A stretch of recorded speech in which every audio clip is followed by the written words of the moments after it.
So, Sean, you have a new book out called Leading America, and it makes the case that President Trump deserves a second term. So, can you summarize for us why you think the president should be reelected? Yeah, policies matter, and the president's policies have moved the country in the right direction.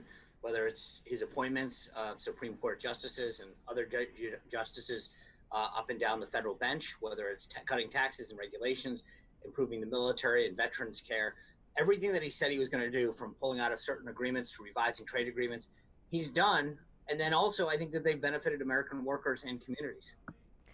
The polls, though, show that Biden has a lead on average, especially in some of these swing states, these battleground states. So, how does the president overcome that gap in time for Election Day?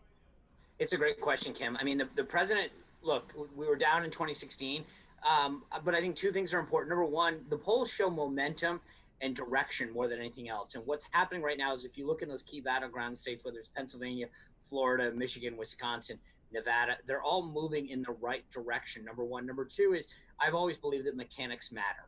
That means that being able to knock on someone's door, understanding when they're going to vote, who they're voting for, how they're voting. Are they voting early? Are they voting by mail? Are they voting in person? Matters. Right now, that ground game that the president and his team have been able to put together, I've always said is worth a field goal. And right now, you're looking at a lot of these states where it's 1, 2 points. That's what I think is going to put him over the top. You talk about knocking on doors. Obviously, we're in the middle of a pandemic. Things are very different. So I wanted to talk to you about a strategy. You said a lot of people have already, cast their ballots by mail or in-person early voting. How is the strategy this year different, not just for the president, but for any candidate who's running this year? Yeah, COVID's been an X factor, right? Because normally a lot of politics is about that personal engagement, having that conversation with somebody, talking to them, developing the relationship, maybe sometimes going back 2, 3 times to their house, to their church, to their business. And that's obviously been a lot different because of the COVID environment. The Trump campaign made an early decision that they weren't going to stop engaging. They were going to ensure that they socially distanced and wore masks when they went to someone's door. But the Biden campaign said they were going to do it entirely virtual. The Trump campaign was going to continue to do it in person. I believe that in-person contact combined with all the other things that they're doing is going to give them a strategic advantage down the home stretch. And you can't underestimate that in some of these close states. I always remind people Michigan was won by 10,000 votes. That was 0.22%. Pennsylvania was zero point 0.4. Wisconsin was zero point 0.4. So you're playing on a razor's edge in a bunch of these states. Now, luckily, the president won with 306 electoral votes. So he's got some room to move, if you will, between the 270 needed to win and the amount that he got last time. The president has faced some blowback for, his strategy, his large rallies, sometimes poking fun at folks who are wearing masks. You don't think overall that's going to hurt him? You think that strategy is going to help him because he is choosing to do so much in person? Well, there's two separate things. There's one is how they go door to door, whether or not they're knocking on people's doors and collecting that data, and then re-engaging with the electorate, and then the rallies, right? But there are two separate ways in which they're engaging. So far, I mean, look, if at the end of the day, when he loses, there's going to be a million people that try to analyze why, and if he wins, they're going to say he was a genius for continuing to do this stuff. So I think the eye's always in the beholder of who wins a race. What are you going to be watching for? It's hard to believe we're only about 2 weeks out from the election. What are you going to be watching for over the next 2 weeks? Well, I think when you look at some of the East Coast states that come in, whether it's North Carolina, Florida, in particular, and you look at the places where the president did well and see, does he stay intact in place where he did in 2016?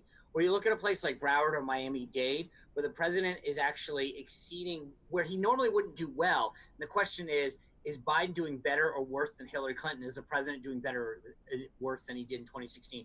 So looking at some of those key places, even in a place like Broward County, Florida, which goes heavily Democrat, the question is, do they do so in the margins that they did in 2016? And if not, that's a very good sign for the president. We saw that in 2016 when Broward County in particular came in, and we knew that we were exceeding expectations of where we should be and where Hillary Clinton would be, that the night was starting to look good real early. I know Rhode Island is a deeply blue state, but it seems like we have a strong faction of Trump supporters. So I know you grew up here. What do you make of the fact that there is such a strong base of Trump supporters here in such a deeply Democratic state?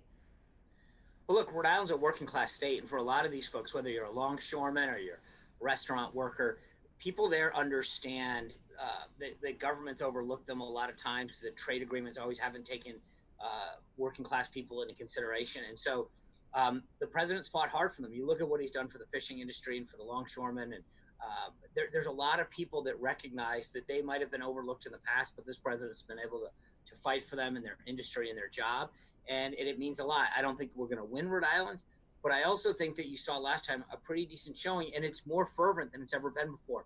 It's not just people going out and checking a box. You're seeing these Trump parades, whether it's in Newport or throughout Narragansett Bay. People really want to get out there and support the president in a way that I never saw for any political candidate on either side of the aisle, since I grew up there. Sean, anything else you'd like to add? Any other thoughts?